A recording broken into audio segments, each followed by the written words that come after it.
A question that has faced all of us in human history is, what do we do when we face a challenge that's greater than our intelligence, greater than our wisdom, greater than our might, greater than the things that we have or the resources that we have?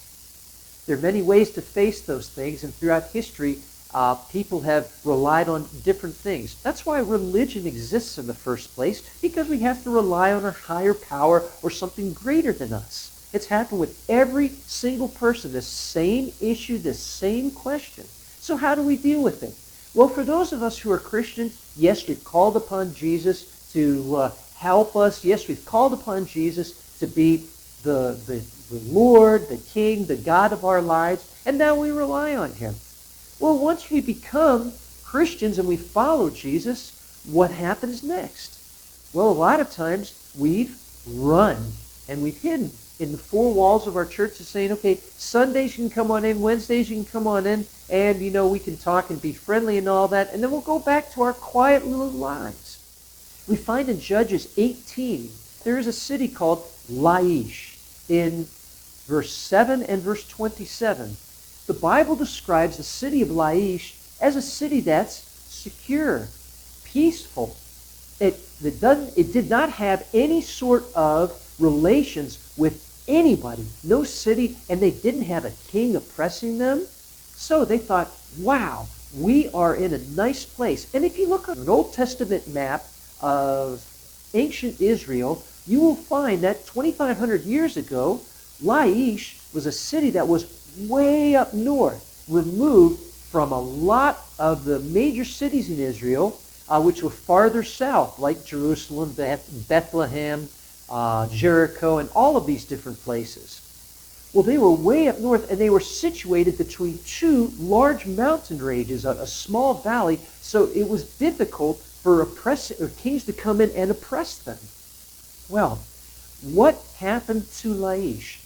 There was this tribe of Israel that had no place that they could call their own.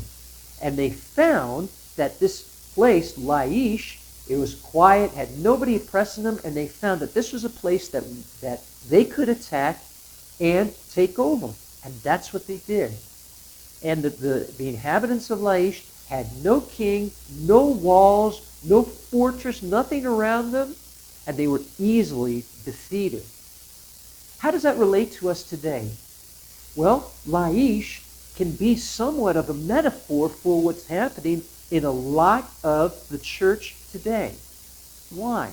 The church is run and hid within its four walls. What has happened is that for decades, the church has decided, okay, now we have Jesus as our Savior. We don't need to deal with these things as far as injustice or oppression or whatever, attacks against family or education or whatever. And so we've had the tendency for many decades to withdraw within the church. What is happening today? The major areas of our communities and societies, whether it be government, education, the media, sports and entertainment, all of these different things and more are being taken over by people who are selfish, who only think about either their pocketbook or their very well-being. And they will value themselves over everyone else. And so what happens when selfish people take over certain areas or certain spheres of activity? They want to do what they want to do and will care less and less about what others think. And so that is what is oppressing the very church today.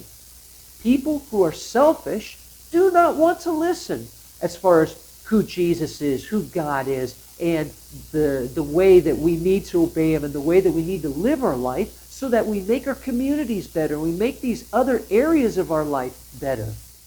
And so what is happening now is that we're faced with major decisions.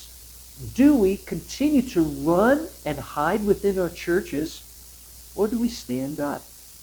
And the question facing us today is, will we stand up while there is time with the love of God and make a difference, bringing conviction to those who haven't had that conviction? Bringing the conviction that what people are doing in oppressing and taking away freedoms, like the freedom of speech, like the freedom of religion, what do we do? Is that something that we are going to, within our convictions, with love, stand up with the truth and say, listen, let's talk, let's reason together? Because the time is quickly running out where people are becoming less and less reasonable.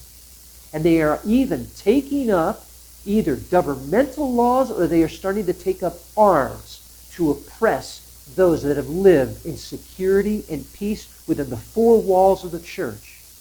So, you as a Christian, what are you going to do? Are you going to be courageous in your convictions? Or are you going to run and hide and then submit yourself to selfish people, to unjust people who want to take away everything that you believe in, everything that you have, and everything that you know is true and right?